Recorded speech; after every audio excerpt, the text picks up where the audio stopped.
So how many of you have been blessed with these 2 days of our conference? You can lift up your hand. Thank you so much. For those who were not here yesterday, there will be some sort of a recap. The secretariat will prepare and then maybe they can circulate. So don't worry. Anyway, it's about, let's start with the afternoon session. And today we're closing with a question that may define the next decade of business in East Africa. How does technology change what is possible for an SME? I have a privilege of modeling this panel. I'm a small-scale business owner, and I started as a consultant. And with the coming of the AI, everybody was telling me that I'm going out of business. But then over time, I found out that it's the best tool to use if you know how to use it. Otherwise, it will take you down the road. So in front of me, I do have some panelists. Actually, all of my panelists are here. And I would like with them to start with introducing yourself very briefly. Just mention your name, the institution you work with, what do you do, in brief, and then we can tackle the question. So maybe I can start with the doctor. Thank you very much for this opportunity and opportunity to be in this esteemed panel. My name is Dr. Nkulwe Moses Mosaga. I'm the Director General of ICT Commission. The functions of ICT Commission, if I can summarize it, in one way, we are coordinators of the implementation of ICT voice of the country. In another way, we promote ICT. So my institution is promoter and coordinator. Thank you. We can give a clap.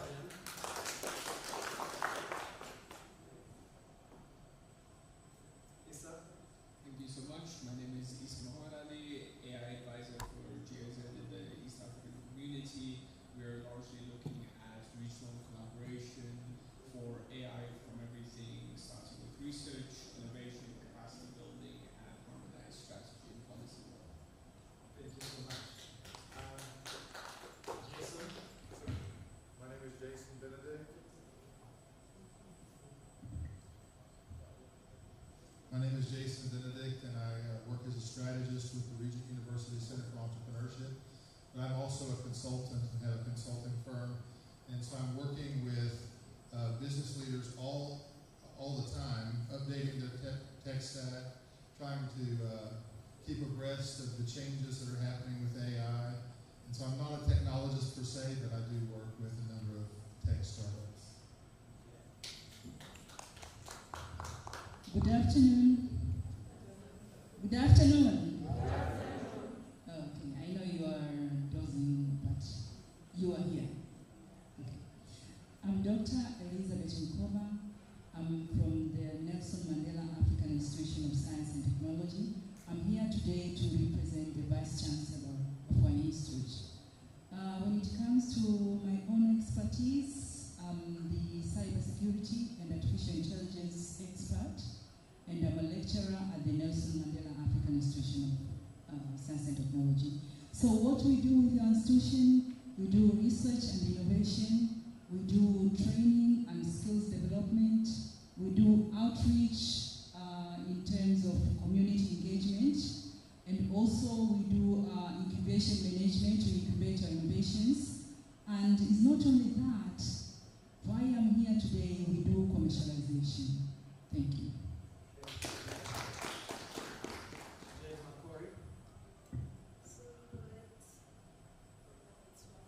Some of these microphones that are not working. Can you get the one that's not working?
topics will be very specific, but some of them will be industrial. That means we'll be going across the various disciplines.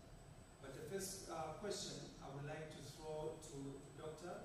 The Director General of the ICT Commission, Dr. Moses Mkunde.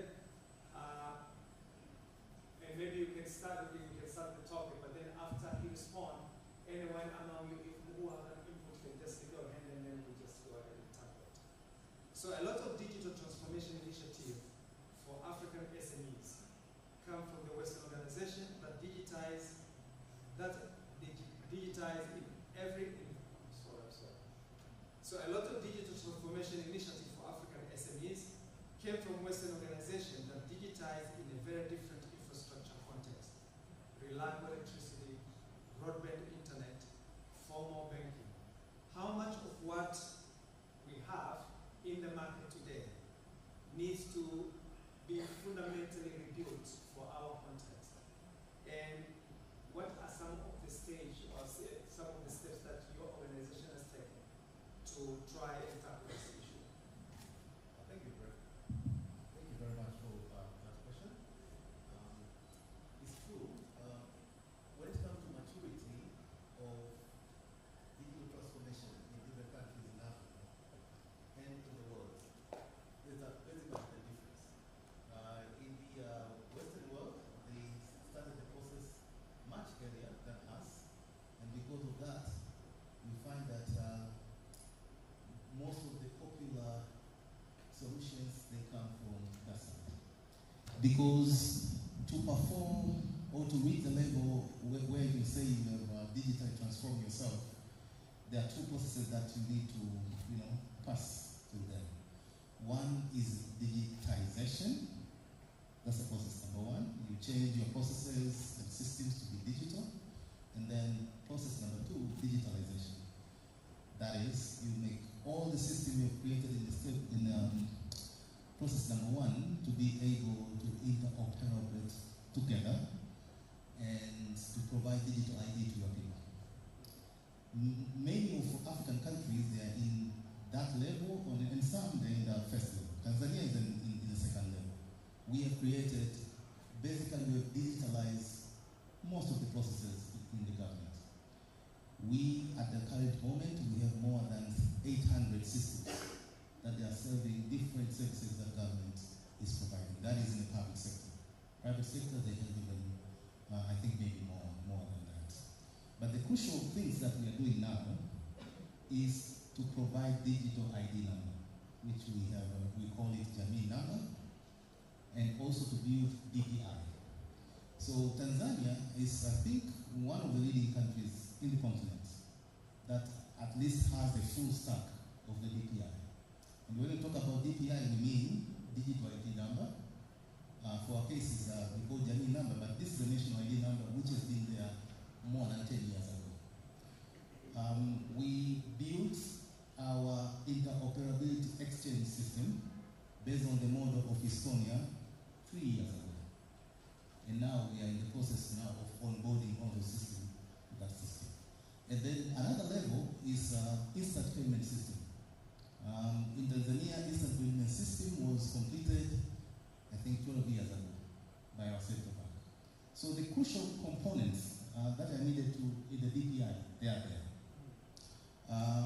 What's supposed to be rolled on as much quick as possible is digital ID number, because our population should be able to be seen in the digital platforms.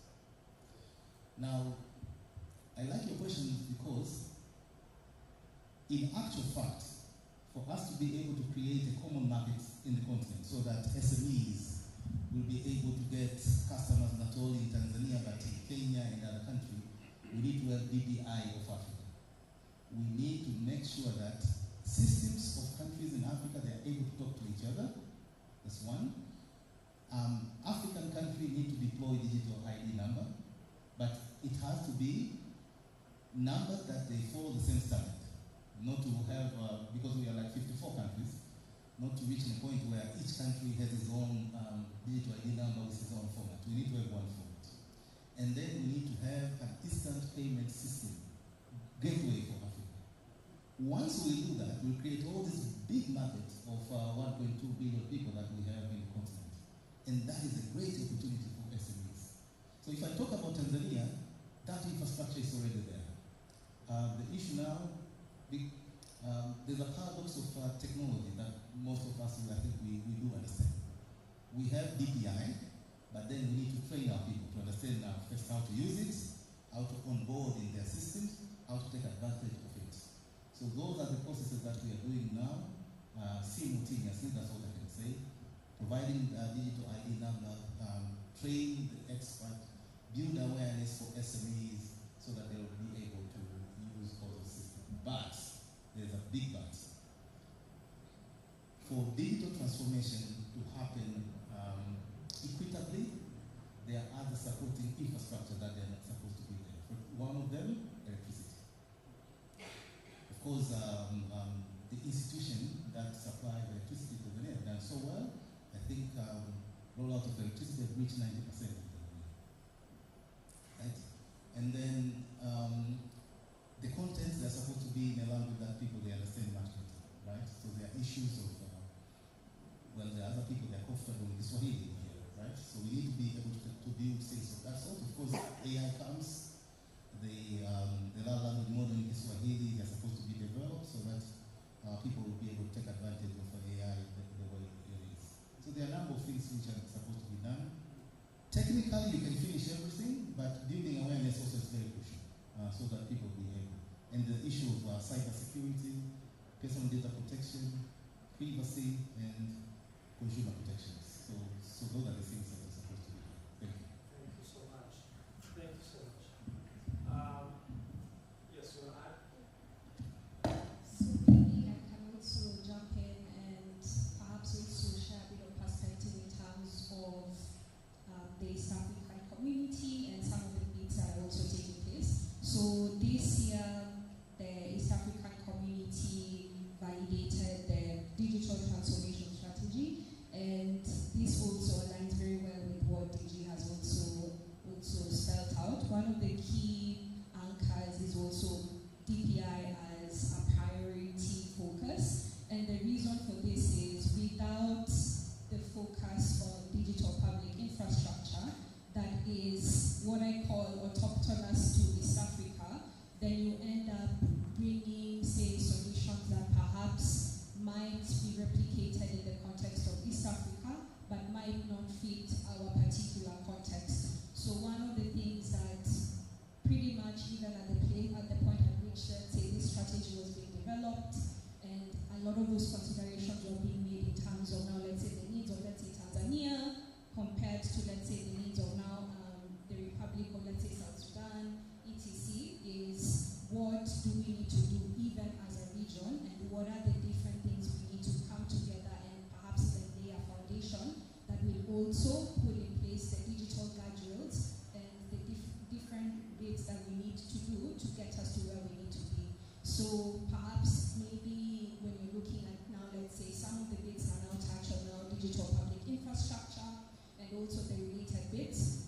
Very important conversations were also coming up even in the context of digital transformation and that shared agenda in the region. So the focus on how even e-commerce, things such as e-payments, things such as data protection and cybersecurity are also tying together, because when you're talking about SMEs and you're talking about scaling up businesses, there's also that whole aspect of definitely it will start at the local level, but how can the different SMEs also have that benefit of being able to scale regionally, and how is that process also made as simple as possible, built for the region so that we also have now those priorities that are anchored even in the region. So I think that is a very interesting strategy to even keep or perhaps even just think about, because it will also share or at least put the baseline when it comes to how we're thinking about East Africa, even in the context of the individual countries, and how that will also be in terms of how we're thinking about digital transformation. Thank you so much. So I want to follow up on that question a little bit, because the fundamental, the central concept of the question was how much of what's available now has to be reviewed to fit those SMEs. And I was wondering if you guys have already started that process of reviewing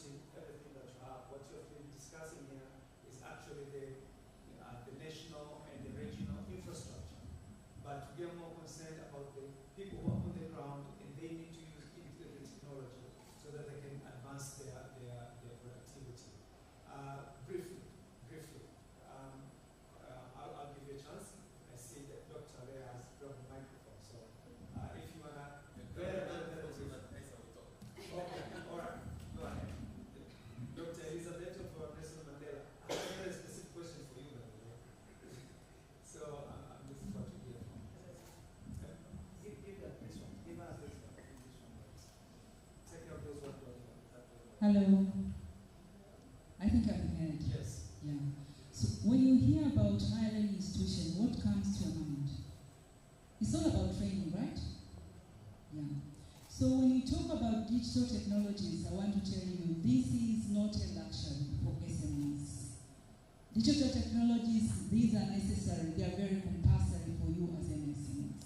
So according to our institution, we offer training, and we have a short-term training for SMEs for different, we call it entities. It can be a private sector, public sector, government, and then we have a long-term training.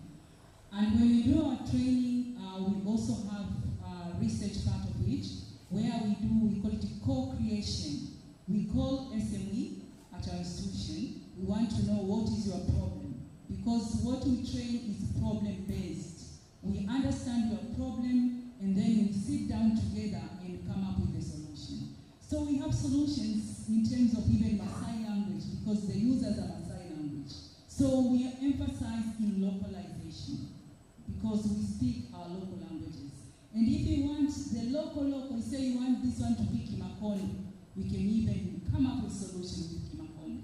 Thank you very much. Based to what your question was targeting on, maybe let me give you a scenario that I have experienced myself, because before starting working in the government, I used to have my starting. Typical scenario of SME is if you can preach to them that you have to adopt technology to help people, make more money and things like that, but the reality of most of SMEs initially was like you open a company, you start your business, you need to have internet connection, which doesn't come for free. You need to pay. Second, you need to have a website.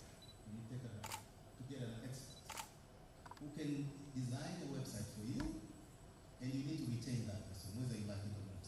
And at that time, it was also email, the issues of email, and things of that sort. Then, as your business grows, you may end up having a seller. It becomes even more complicated.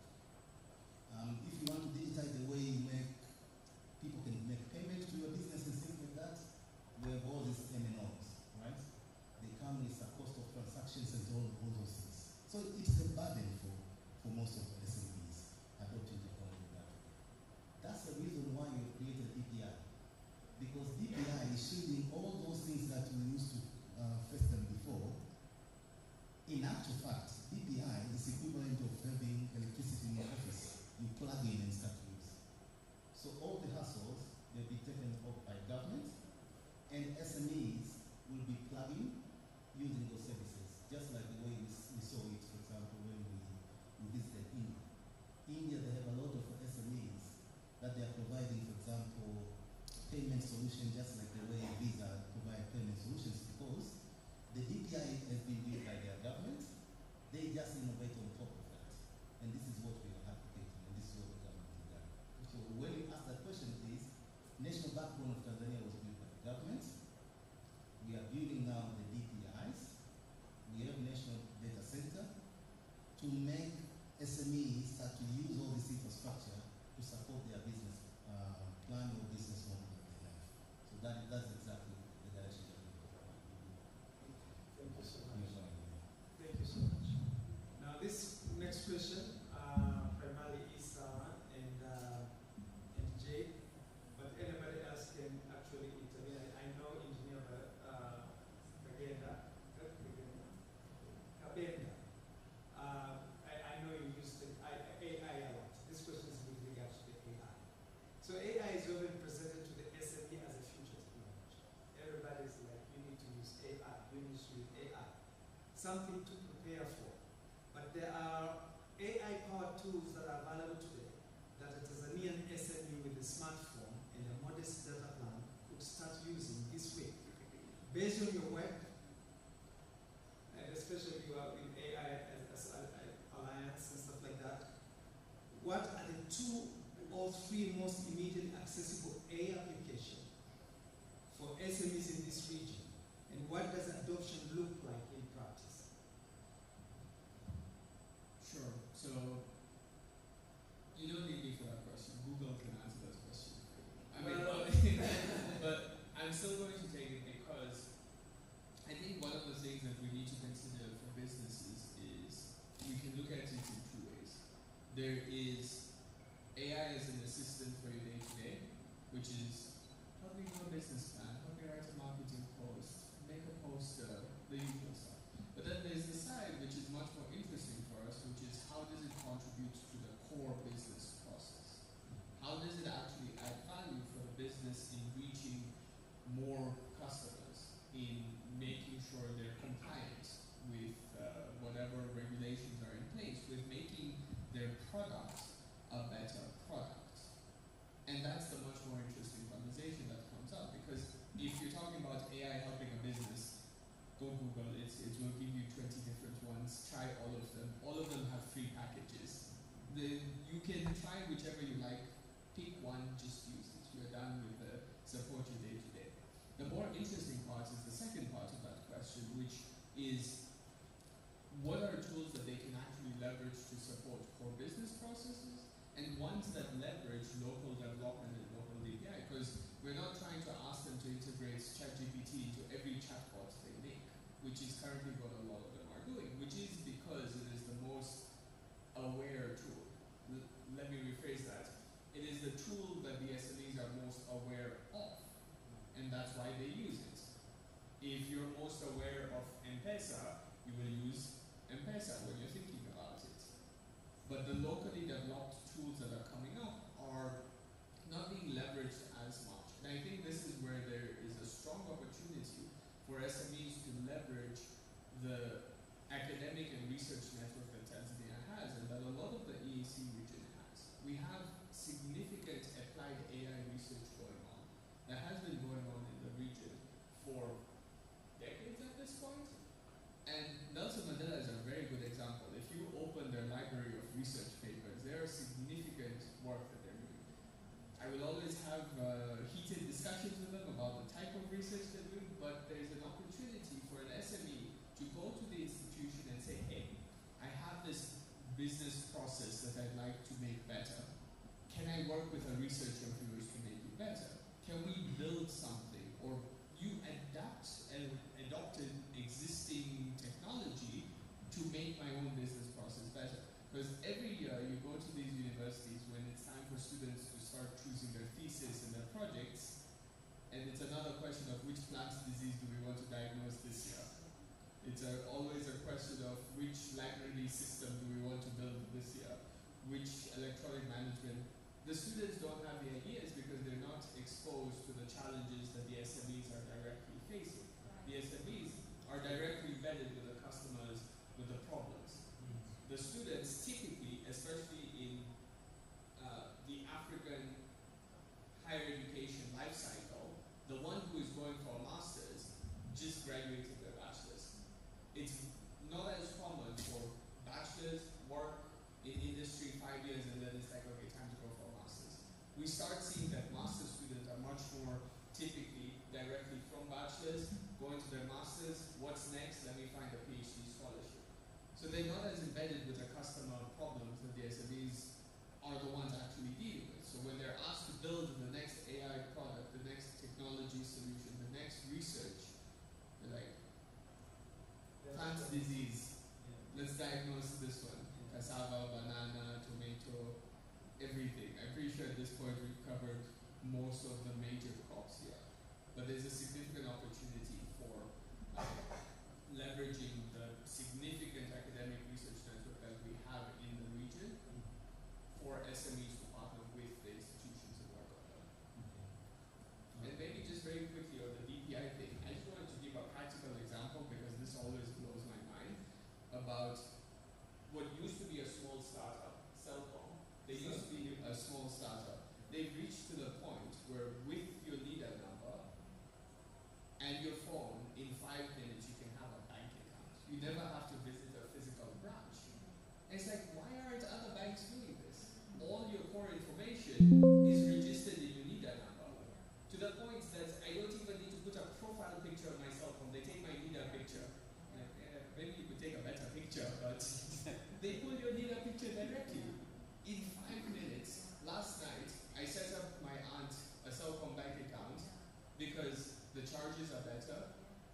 directly integrated, she was like, oh no, I need to go.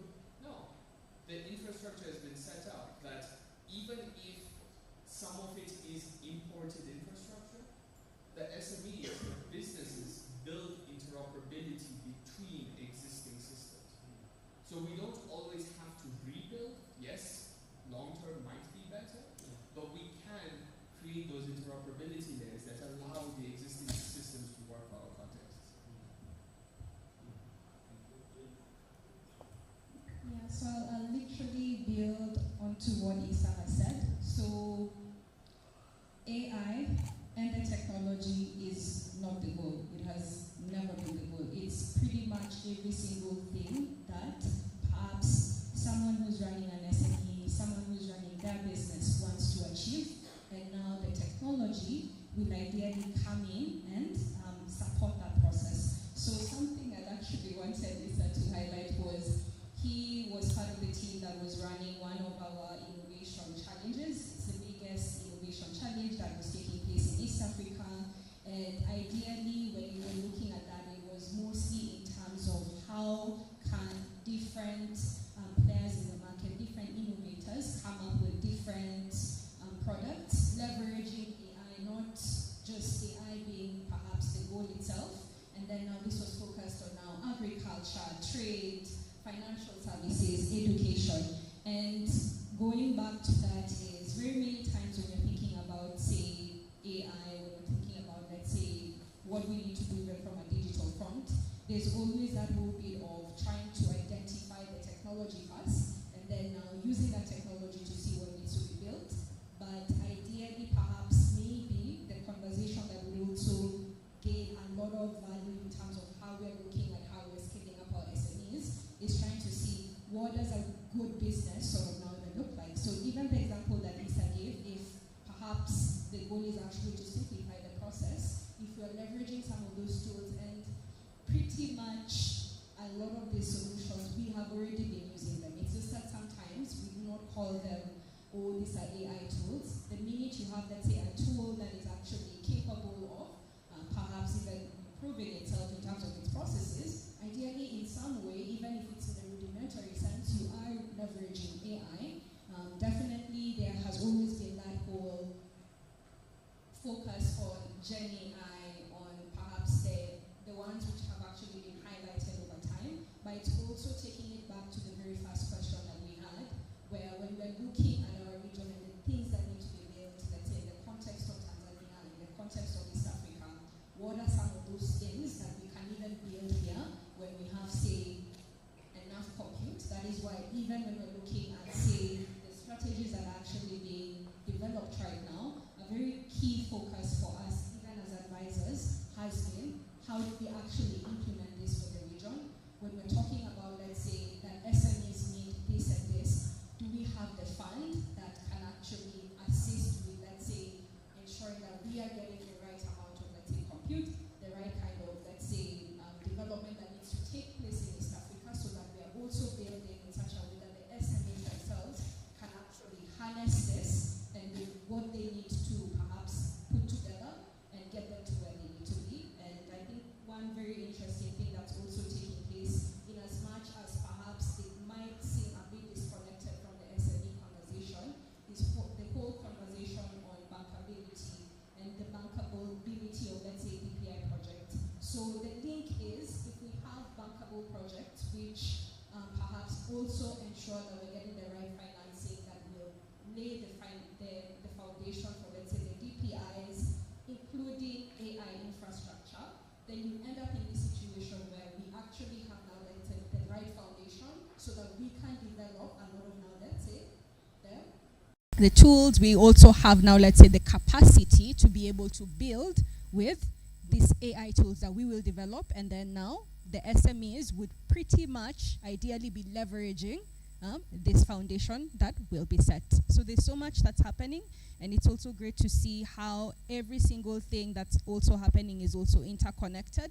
The whole conversation on skilling, how are we doing the right research, are we identifying the right use cases that we need to build for, and how that also now converges in terms of how we are actually even leveraging, be it AI and even very foundational, even just digitizing, even before we even have the conversation on AI. Yeah. Yep. So towards the end, I will request for you guys to give us information if an SME can actually come and approach you guys to get some ideas on how they can actually advance the use of technology in their business. Right?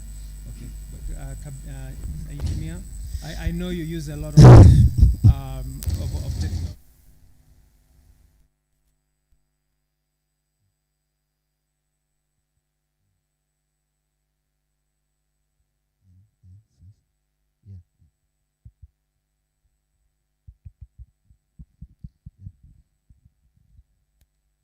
Thank you. So I do know you have several products and you're using technology, and I wonder if you can chip in very Yes. quickly on that. Yeah, This microphone it works. is not working. Hello. They don't want me to speak. Okay. Okay. What is happening? Yes. The one Hello? I gave you, Yes. What is happening? you're not supposed to. Yeah. Check. Are we disconnected?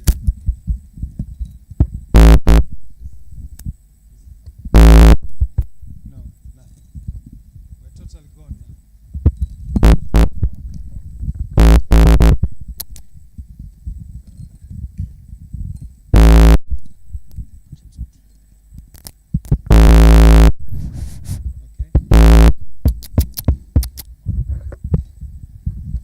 Okay. Okay. Not working. Yeah. I'm not. Yes. Yeah. Maybe we need to use AI. Okay. Maybe I can just speak. Actually, talking about technology, I think sleep with SMEs and I work up there because I interact with the SMEs a lot because I have a business management platform, so they use it a lot. But the big problem is there's a madam yesterday from Uganda.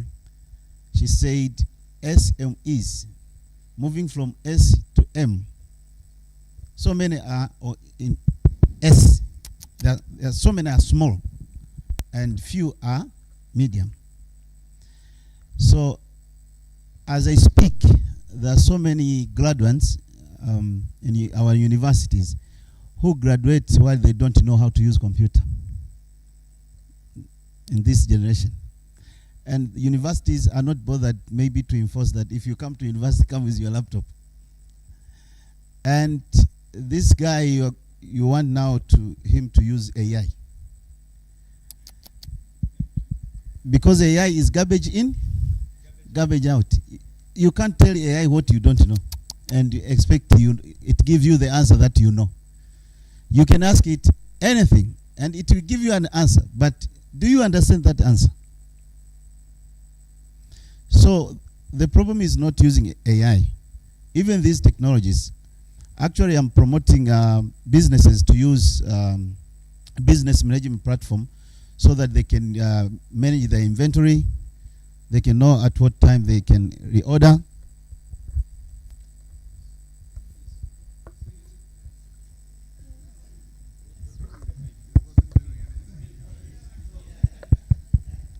Hello.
provide education on the use of data, they came to us, a lot of them, asking for the platform that they can use so that they can understand their profit.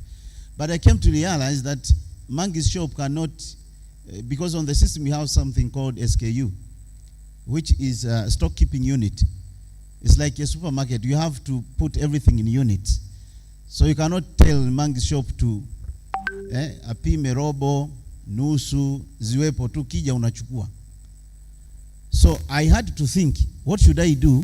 So these guys, they just put robo, a half, and then the system have to back calculate and the selling price of robo without putting a stock keeping unit. The context we are saying that we have systems, we have ERPs, a lot of ERPs, but they're imported. They don't actually take the context of our business. For example, it's not easy to get a platform which think like that, because somebody is making ERP from America, where everything is packed. But here, they don't pack. Blink 20 kilograms, start putting in robo, nusu. So there's a lot of things to do, but we face a lot of challenges because of computer illiteracy. Even if it's a mobile phone, even if we put in Swahili, see, the navigation process is a problem. So I think we need to provide a lot of education, but on our part, we are not just providing a system, we are providing also business development services. We try to educate what those data means, but also try to give them support on how to use the platform. Yeah. Thank you so much. Thank you so much. Now to Jason, you have been quiet. You've been listening to the rest of the panelists. This is for you. When you work with entrepreneurs who are resistant to adopting technology, not because they cannot afford it, just because they do not trust it, or they don't see its relevance, what is the single most effective first step for you you have found to break through that resistance and get them to act? And this question basically it builds on what Engineer has said here, that a lot of SMEs sometimes they don't have that basic knowledge. Absolutely. And that could be a barrier. Yeah. I also want to touch on some of the other comments that have been made here that are really good. So I really think it's a do or die issue for SMEs. You have to adopt technology. You have to begin to use, let me put it this way. I think that there's a basic collection of software that almost every SME needs to take a serious look at. That collection of software, imagine it like a basket of different kinds of software which can empower different parts of your business. We call that a tech stack. You know, that's your tech stack. That's the, that collection of software. And so it's going to include things like accounting. It's going to include things like customer relationship management, which is a database of your customers. And it also usually enables certain kinds of communication solutions. There's going to be other solutions that are very common for, obviously your website, any kind of e-payment gateway. Those kinds of things are all part of the tech stack of most SMEs. And so you have to be willing to engage with that and start the learning process. I think some of the resistance that people have, and Kabinda, you were talking about how that people almost approach it like, okay, which button should I press next? It's because they don't understand some of the machine logic that people that are digital natives already understand. So let me explain that term, digital natives. These are people who constantly use technology throughout their whole lifetime, so that they kind of just intuitively understand how it works.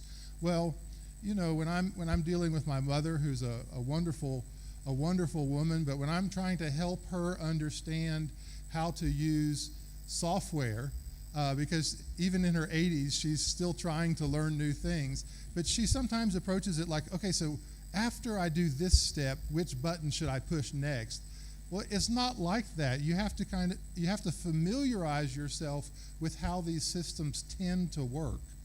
And so I think that, you know, if you're in that category of people who are hesitant to jump in, there's no time like the present. You're going to have to get on this bus, so to speak. And so please begin now. Take baby steps. Start to learn, because it's going to be crucial for your development. And so that would be my comment. Thank you so much, Jason. Anybody else? I just wanted to amplify what Jason just spoke.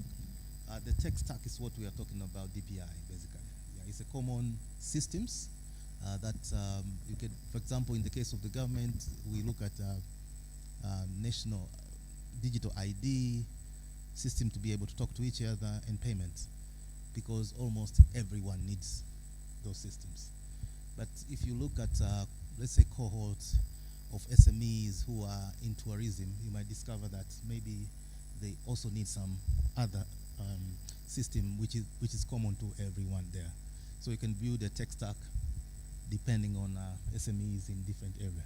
SMEs in agriculture, you might find them also, in addition to those three, they might need something else. So what you have said is completely relevant, and that's exactly what is supposed to be done. But it has to be done based on industry to industry. Yeah. Thank you so much. I really wish we could continue, but there is a pitching that will happen in a few minutes, and we do have some of the investors online ready. So maybe I should give each one of you a 3 seconds to talk something that will connect to these SMEs. Really quick. Where's the microphone? Okay. Very quick, just 2 minutes, or 2 seconds. Thank you very much for this opportunity. What I can say is the government is ready to build a DPI that is going to empower. I like the word that Jason used, to empower SMEs, because Vision 2050 that we have articulated ourselves is going to be delivered by SMEs, actually. Thank you. Very quickly, with the EAC AI Alliance, we're keen to be working with the partners. So if you have any challenges, any ideas, any things, I'd suggest talking to the specific body, whether that's the Inter-University Council, whether that's ISTECO, the Commission of Science and Technology, EWIP, the business platform for women in the East African community, and we're very keen to explore regional collaborations. I'd like to just amplify something that Issa said earlier. He said, you know, you don't need me, you can Google it. And so I want to encourage you, if you know, Google it. I'm amazed how many entrepreneurs don't immediately use some of these resources that are so readily available. And if there's any process in your business that moves information around that is labor or time intensive, just assume that there is a solution which will improve that. And because he said it's more interesting if you focus on those and what internal business processes can be improved with AI and technology. Just assume if there's anything in your business where you're moving information around, just assume that there is a solution. Thank you. Thank you very much. On our institutions, we are giving you an opportunity to collaborate with us, because we are looking on collaborations with industry, and SMEs is here. So in that collaboration, we offer training, because I know everyone wants to use technology in their business so that they can grow. So we are providing training, and even we have consultants bureau. We are providing solution in terms of how do you go about it, because maybe you don't need a technology. Maybe you need to do the readiness assessment. Are you ready for the technology? And the system you want to come up with, is it aligned with your corporate strategic plan, so that you can see your business is growing? And then the other thing is all about, you cannot say you embark to the technology. We do have the issue, we call it cyber security. Cyber attack, they are all over nowadays. At any time you can be attacked. So do you know, how do you come up with a system that can be having high level of security? And do you have awareness in terms of cyber security? So we are there as Nelson Mandela, we welcome you. And we have the incubation center whereby we deal with other SMEs. They are even in Arusha, in Tanzania, and they work together with us. We mentor them. How do they grow in their business? We have expertise. Myself, I do a lot of digital marketing. I do a lot of cybersecurity. I do a lot of AI. I do a lot of consultants in terms of how industries they can implement AI in their organization. Because AI is not a fashion. AI is all about you need to prepare your people. You need to prepare infrastructure. AI, you need to have the data. Where do you get data? And the data nowadays has got monetary value. People, they steal data and gain money, they get money. So are you ready for AI? You go and ask yourself. If you are not ready, come to the Nelson Mandela African Institution of Science and Technology. Thank you.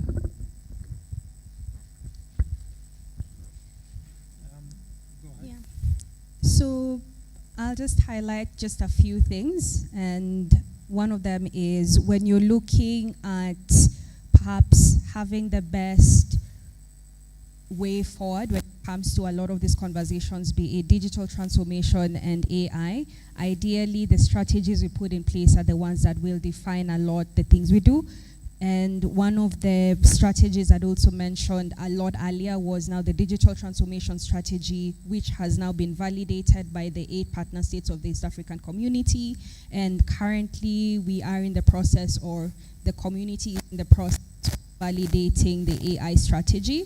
And one of the things that has been highlighted and emphasized over time is moving the conversation from more of just the strategy conversation to also building in the use cases and the implementation of what needs to even go into that. And that ties in very well with what is important to SMEs, because when we have the right policies or we have the right strategies that are focused on our SMEs and are enabling them to also achieve the things they need to achieve, one of the things we've highlighted very, very many times to perhaps even the different governments and how they're approaching things is these processes need to be very simple from a compliance perspective. When you're talking about SMEs, they need to have, let's say, the least bottlenecks when it comes to how they comply, and that also lowers the barrier in terms of how they're going about their businesses, and that has to also be plugged into the digital strategies which are being developed for them. So please feel free to perhaps even give comments through maybe your associations, and then that can also shape up even the conversation that is happening regionally. I think one of the things we are doing is to help SMEs to digitize their businesses. So if you are an SME, you want to digitize your business, welcome, because we believe if you are using business management systems, you're going to have a dynamic data. If you're not using that, then we have a static data. Over a period of time, you want to analyze and know what is happening to your business. So you find yourself rich or poor unknowingly. Thank you. Thank you so much. So we have reached the end of this session. The next session is actually business pitching.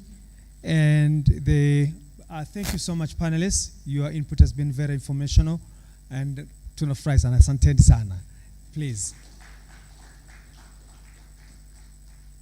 All right, you can go off. You can just whatever way you wanna go. Oh, you wanna take a picture? Yes, photograph. Yes. Oh, questions. There are questions. All right. So I would like to excuse some of these people. They are going for pitching. So the rest of them, I think you can stay. Correct? You right? You can stay for a few questions. Correct? Thank you. Please, you can have a seat. All right. Maswali. Kuna watu wamesema kuna maswali. All right, go ahead. Okay, can you give that gentleman a microphone, please? Give that guy a microphone.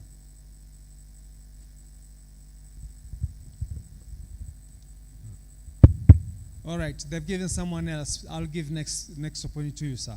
Yeah. Thank you very much, sir, for giving me this opportunity. Just one simple question. I'm a backbone of very rural community. how can you simplify digital trade in the context of one who has not gone to school? Attached to that, is digital about computer, or is there any other technology that can make me learn?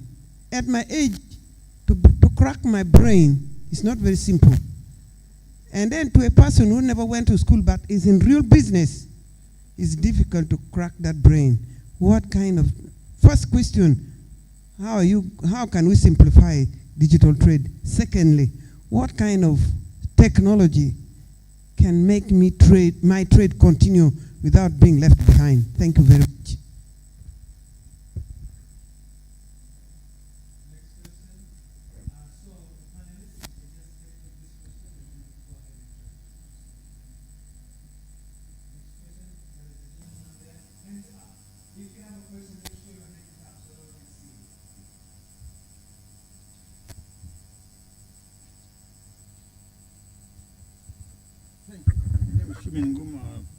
Representing Arusha, we want here. I would like to ask you a general question. I'm not a digital native. I'm born before computers. There is this question of cryptocurrency. And you hear there is a PI, whatever it is, and such things, immediate payment, whatever it is. How can you get this? What do the panels tell us about this cryptocurrency, and how can we use it to pay these immediate payments, among others? Taking into account, remember, we have different age groups, and our group here, like mine here, I'm not very strong on technology. Thank you.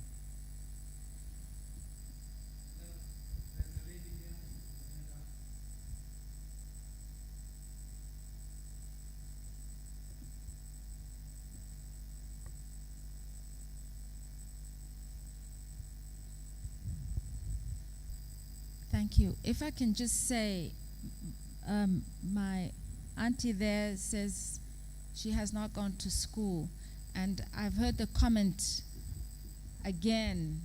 It is assumed that it is just the people that haven't gone to school that are not interested in AI, or I am computer literate and have gone to school and exposed and all that, and I still am not interested in AI. I am a creative person, and so the images of people picketing outside theaters that we have seen overseas against AI, I would be there with them.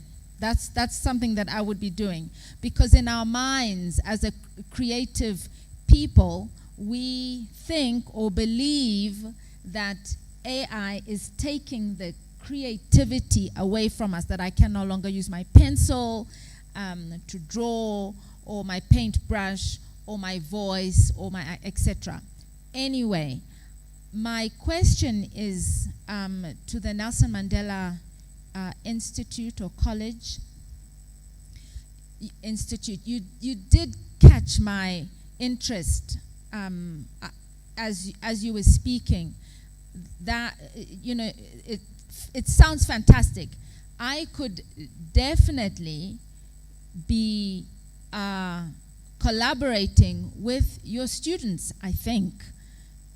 Because if they are lacking ideas for their research, my goodness, I have a wealth of ideas for them in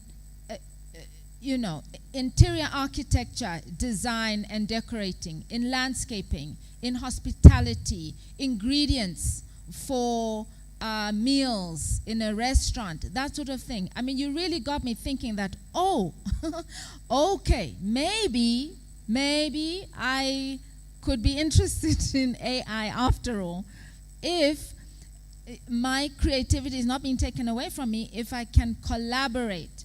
So I would be really interested to know what have you designed? How would I enter that sphere of collaboration with students? Well, not just for myself, but anybody else that might be interested.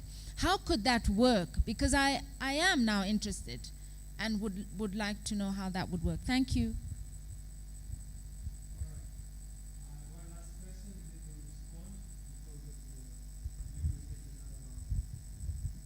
Okay, my question goes to the ministry. I think you talked of Jamii, that was Jamii Nambaya. Yeah, but I got worried when you say like you are trying to move with the continental pace, like to make it uniform for the whole Africa. Now that we have signed that AFCTFA, I guess. So now I'm getting worried. Should we wait? Because I know other countries are still lagging behind. Should we wait for those guys to come up to our stage, or should we move forward so that those guys can imitate from our systems? So.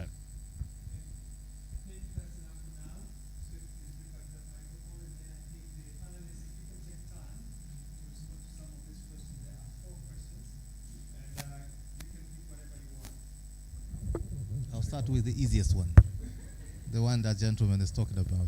We don't wait for anyone, but we do understand for SMEs of Tanzania to be able to get benefit of all this bigger market, we also need to start to talk about having a common digital ID number. Because once you are on board people, you have to understand they'll become digital consumers. And SMEs need digital consumers so that, because it's a market for them. So we digitally transform our economy here. But we also do think about the bigger market that we have. I like the question that you ask about creativity and all these digital transformations all about. Creativity is strictly human. I've never seen any AI algorithm or what that can be creative. Because one thing that maybe I can try to clarify, many people think that AI can think. AI doesn't think, AI calculates. It doesn't understand what it calculates, because creating meaning is basically human. What is happening in your industry is disruption. It has happened to many, many industries. I think you remember the time of the disruption which was happening in music industry with those systems which were sharing music and things like that. Disruption always happened. And normally there's a cycle. Once a new technology comes to a certain sector, it will disrupt. Then after some time, it will settle down. Because once things are disrupted, what you are supposed to do quickly, you are supposed to innovate. You can't just sit. Because if you just sit, then there will be a problem. But normally, once there's a disruption, try to innovate something different. For example, I've started to see artists who can build complicated ideas using AI, and then they can use that idea to actually draw, right? Because I like art, right? I like art very much. I don't want to buy a paint which has been created by AI. There's no human touch there. But if someone gets an idea from there, like for example, if you give a complicated idea to AI, it will help you at least to give you a first draft of the sketch. And then you can actually draw it yourself. That's what I can talk about that. Thank you.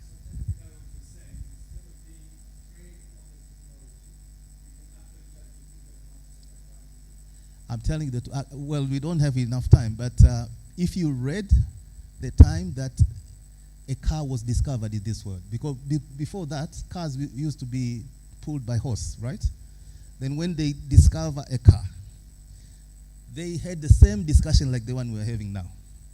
The ugly thing is going to, making all those people who used to ride horse redundant, jobless, and things like that. But it's not true. Car later on, they innovate around it. We have a lot of mechanical workshop all over the world and things like that. So whenever there is a disruption in anything, try to innovate. Because life is always like that. You innovate, you move forward. You innovate and move forward.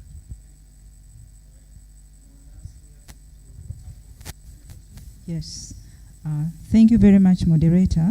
I'll start with, there is a question about cryptocurrency usage in Tanzania.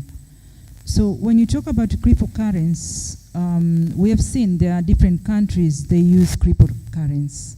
And we have seen when you talk about cyber attack, If you are attacked, you have to pay by using cryptocurrency.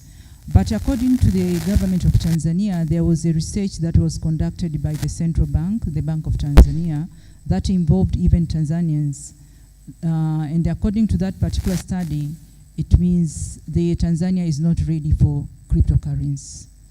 So if we are not ready for cryptocurrency according to that study, and we are regulated by central bank, so we cannot say we operationalize.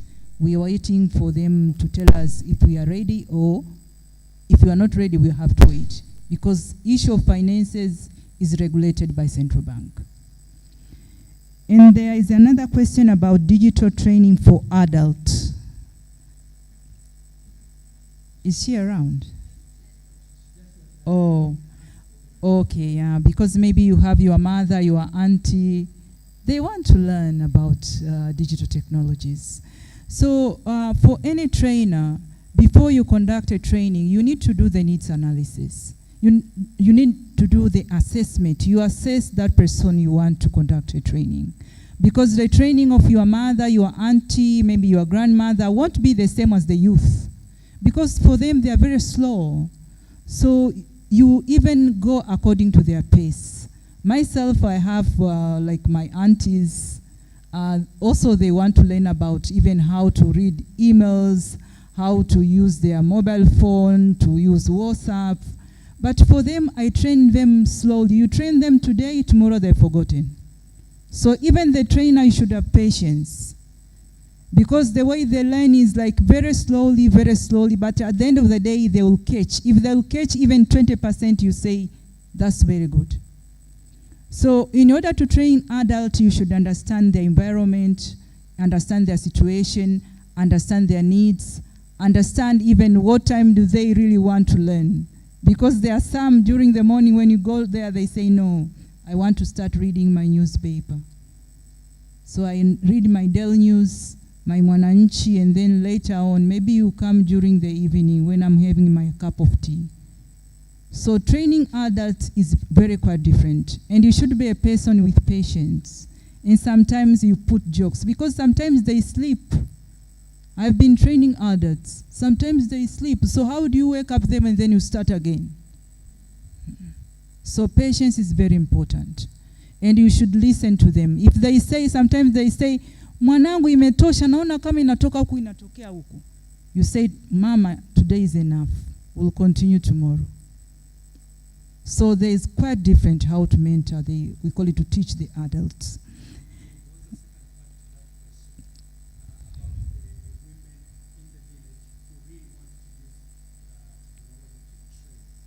Mm.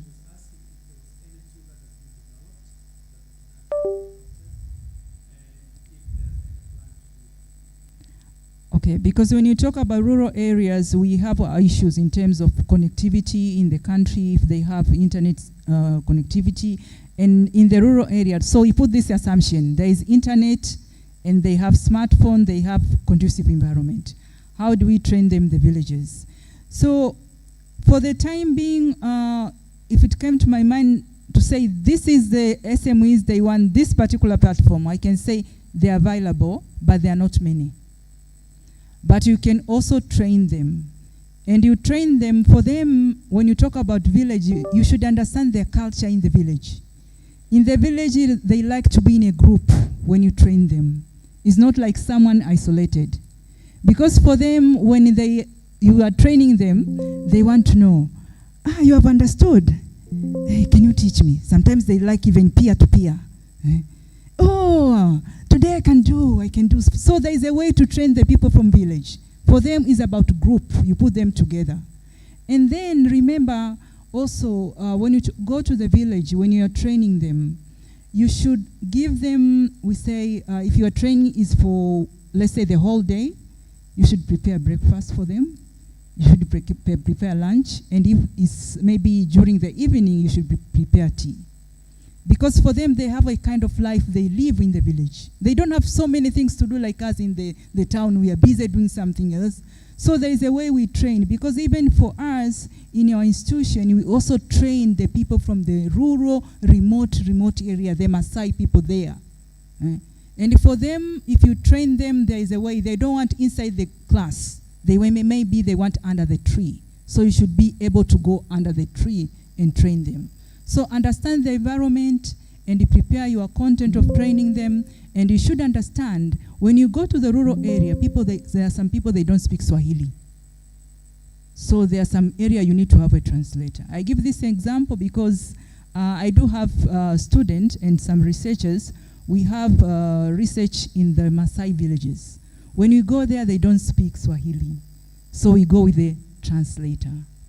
So you need to understand the environment and you need to be patient, prepare your content, and not too much content, because for them they have cattle grazing, wanataka kwenda kukamua maziwa.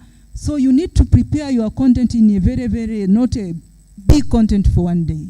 Small content, because for them is what they can gain for that particular time. There is another one, about Nelson Mandela. Yeah. So I want to tell you, Nelson Mandela is the Pan-African institution. It's not the institution for this country. It's the institution for African Union.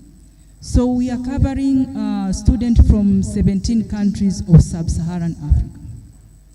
So in that particular institution, we are looking for collaboration. To me, when I see you here, even later on I'll ask the moderator, I want to know the contact address for you. Because our students are looking for the places to go for internship. Our students are looking for places where they can go and identify problem, and then they come back to our labs and solve the problem. So we are looking for collaborations.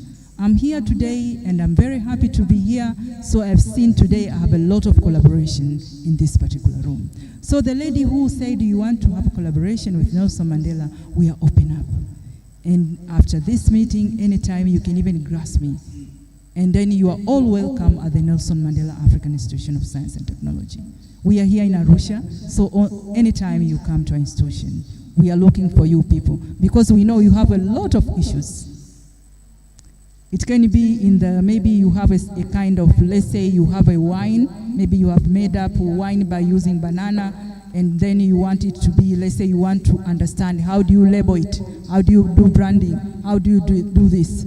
So we have expertise in different areas. We have expertise in life science, food science innovations within our institution. We have expertise in terms of, we call it water treatment. And we have our innovation, it's called nanofilter. If you have heard about nanofilter, that is our innovation. It cleans. The water in Arusha has got a lot of fluorides and microorganisms. So nanofilter is your solution, and it's coming from our institution. And we have a lot of, we call it innovation in terms of water. Energy, now the energy is an issue. Also we have innovation in terms of energy. We have innovation in terms of environmental science. We have even innovation in terms of biodiversity. In Serengeti, we call it Ngorongoro, Tarangire, we have solution and we have research with them. So why not you sitting in this room? Welcome to the Nelson Mandela African Institution of Science and Technology. Thank you. Isa, do you want to go first? So I think I just have a few comments throughout the 4 questions. For the digital training and the question that the lady had raised a bit earlier. So I will give the context of Kenya. So I'm from Kenya, and I will just perhaps give some of the solutions that, or some of the things that started happening at some point. So I know everyone is in some way familiar with how M-Pesa came to be. Yes, everyone? Yes, but at the very beginning, most of the bits or most of the things we used to, perhaps the different ways we're transacting was through the USSD codes. So it's like star, this hash, then you would pretty much have the prompts, and that's how we're doing a lot of, let's say, the transactions initially. And what most people perhaps do not also know is that very many of the initial solutions that were enabling digital trade also started in that particular form. And the reason for that, even post, let's say when a lot of the digital solutions started getting a bit more complex, we still retained a lot of the initial bits, and in some way they would all, let's say, be integrated. So for, let's say, my grandma back in Kisii, where my family is from, you would ideally still find that they are dealing with, they will not be talking about the same conversations we'll be talking about in Nairobi in terms of the tools I'm using, but that is not to say that my grandmother is not using digital tools. She'll be using, say, with her friends, like there's a tool she used to show me where she'd be keying in definitely a USSD code, then they were tracking between themselves for their chama how many things they've sold in the market on Wednesday, because Wednesday was now our market day. So you'd find that that also enables them to share even between themselves what the contributions sort of now are for, let's say, who needs to contribute this month. And in that way, it was a form of digitization. And how it ended up working for them is because this was a goal that they had as a chama. They found a tool that works for them. So sometimes, and I think that's why it also takes me back to what I was emphasizing at the very beginning, the technology needs to follow what you seek to achieve, even as a business. And those solutions will always come because there's digitization that's always happening for different bits. So it's also looking at it in terms of depending on, let's say, what you seek to achieve, regardless of your age. I'm a lawyer. In fact, I do not even have a technology training background. It's something I have taught myself in terms of, let's say, the things I seek or the things I have considered important to me. And I think every single person, regardless of the age, depending on what they want to achieve, can also tap into different levels of digitization. And digital does not just mean, let's say, AI. It's pretty much ways we are interacting with technology, no matter what that means, and they can always be built upon each other. Then the question on cryptocurrency and how this can also be leveraged for payments, there's a very interesting question that was raised there. So when in my past life, I was also a consultant, and I used to also advise now, let's say, governments. At some point, Kenya was also undertaking a readiness assessment study for what they were calling the CBDC, so the central bank digital currencies. So ideally, even when you're looking at, let's say, cryptocurrency and even the decentralized and the centralized digital currencies that are being rolled out, different countries have taken different approaches. Most of these ones are also informed when it comes to things such as the security protocol that is actually embedded in the technology itself, and how much control, let's say, the governments themselves want to have when it comes to, let's say, whatever they're rolling out, and also the legality of how these different solutions are being rolled out in the market. So it's also looking at it in terms of, in the context of perhaps, let's say maybe Tanzania, it will also perhaps also need that analysis, and I'm sure in some form it has also been done by even the Central Bank of Tanzania, but it's looking at it in terms of what provides the most benefit to, let's say, Tanzania in terms of how does that also embed in terms of how Tanzania goes about its payments and the security measures that are already in place and how this technology can also be tied together. But it is a conversation that is not very unique to Tanzania. I think very many countries are also thinking about what works best, the security measures in place, and it's a good time to also have a lot of those conversations, because in as much as there is the security concerns, there is also a lot of benefit in terms of diversifying how we're going about our payments. Then the question on AI and the question you raised is really, really interesting, and I will also approach it from a legal perspective. We had a very interesting case at some point where there's a book that was developed. So it's an author wrote the entire book. Then she used that book to generate images that will correspond to the book, so that when you're reading, you're also looking at the image. But now there was an active case where the book, because currently, as it's also in most legal systems, AI is not considered a creative. Yes, so it does not really have a place. So she could only claim creative power over what she wrote, but the art that was developed was not considered hers. So it's looking at it in terms of definitely your concerns are very, very valid, and there has to be that right balance in terms of when you plug in technology to your creative work.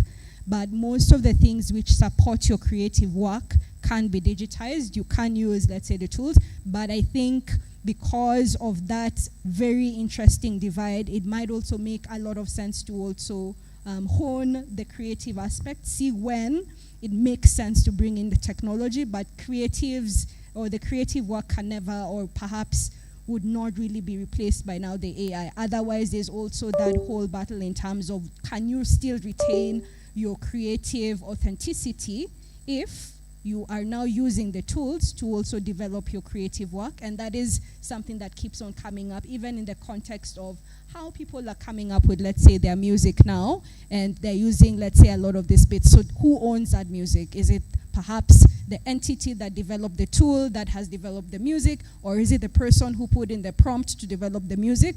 So there's a lot of that, and justifiably that would also raise a lot of concern. So it's more in terms of care and also in terms of how to just best leverage it and to optimize what you're already doing, but without compromising the creative integrity. Then the last one was just maybe a comment, and it's mostly just comparative. And I know DG has answered it very well in the Tanzanian context. I'll just shed some light in terms of some of the things that also shape how we're thinking about, say, even DPI from a Kenyan perspective. If you've seen a lot of the conversations, a lot of the dialogues, a lot of perhaps even the court decisions that are flowing from the Kenyan perspective, our huduma, what we were calling the huduma number, which has shaped over time.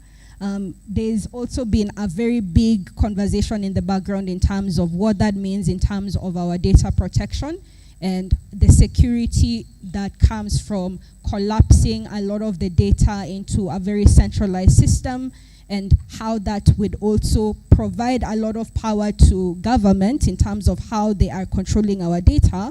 But at that particular point, the question is, do we have the right checks and balances? So it's, when it comes to a lot of these conversations on digital, it is always great to see how far we can go and fast, but it's also very frequently reflecting on, are we also moving fast, but also laying the protections that we need to have in place to get to where we are going? And I am speaking from a citizen perspective, not from a government perspective in that particular front. Thank you very much. You wanted to add something? No. Okay, go ahead. Make a little clarification when it comes to digital currency versus cryptocurrency, because there's a confusion there. When it comes to central bank digital currency, there's nothing wrong about it, because it will be the same Tanzania shillings in digital form. But when we talk about crypto, that's where there's an issue. Because in a digital transformation, from the way we look at it, there is a pillar which talks about digital security and trust. And trust is about personal data, privacy, consumer protection. Now, the issue with crypto is, first of all, we don't know who is issuing that currency. That's a problem number one. Now, if you start to adopt, now who is going to provide consumer protection, say in Tanzania, once things are going wrong? Because we have seen there are some crypto gateway which disappear. It happened in one country in Africa, I will not mention that country, but one day people woke up, the gateway is gone. Now, if you adopt such a kind of currency, who is going to solve that problem? Is it central bank or what? That's one. Two, we know that the fundamental of cryptocurrency is blockchain. Who can audit blockchain? So the issue of cybersecurity comes there. Now, if our people in Tanzania, they start to use, they provide their data, who is going to protect their personal data? That's the reason why central bank is saying we are not involved into it, right? Because it's risky when it comes to crypto. But central bank digital currency, I don't think if there's any wrong with that. The only thing is you can't, for example, overnight start to use only digital currency because it depends on how many smartphones that you have in your country, right? How people are educated digitally. It depends on a number of things that are supposed to be there so that you can financial inclusion and things like that. So I believe that when it comes to central bank digital currency, it will happen one day. That's why you find that the government is investing into telecommunication towers, making sure that smartphones they become affordable and things like that. Once the enabling environment is there, then that can be achieved. Thank you. I think the most important takeoff there is the fact that there is a difference between digital currency and cryptocurrency. There is a huge difference. And I think where most people get confused is because there are so many sellers out there. So everybody gets in there and then they're trying to sell again the cryptocurrency. And you are right. I have witnessed a platform that collected millions of people's money and then one night gone. And then the problem is everybody was blaming everyone. So someone went to sell to someone, and even here in Arusha, and people actually had to run away because everybody was asking them for their money. So thank you so much for that clarification. But I think the takeoff from all that we're talking today is digital information technology and digital adoption is the things to go, is the way to go. But then everybody has to be very, very frank with their own. Where do I want to use technology or digital whatever? Because it's there, it's a tool, and it's been made to make your life easier. But just don't jump because you heard so and so has done it. You have to do your research. You have to actually make sure that it can actually save you and not you saving the technology. Yes. There are three questions that I will advise anyone to ask yourself before you adopt any technology. I'm not talking about AI, any technology. Question number one, what is a problem that this technology is claiming to solve? Right? Don't adopt technology because everyone is talking about AI. Ask yourself a question. This AI that I want to adopt is claiming to solve which problem? Question number two, whose problem is that? Is that your problem or someone else's problem? In the context of a place of work, you might find that there's one person of IT who is driving everyone to go to AI, while other people, they don't have that problem at all. Question number three, what other problems are going to be created by adopting that technology? Right? So there are issues of people losing jobs. Case of crypto is people, they are going to be duped and things like that, lose their money and things like that. So those questions are very crucial. You have to ask yourself, be sober about it. Thank you. Thank you so much. Well, we can give our panelists a round of applause. Thank you so much. So we have reached the end of this discussion. There is actually a pitching that's going on in Kikau Hall, and they're inviting, if you are interested to go to listen and see how pitching is done, it's actually happening right now.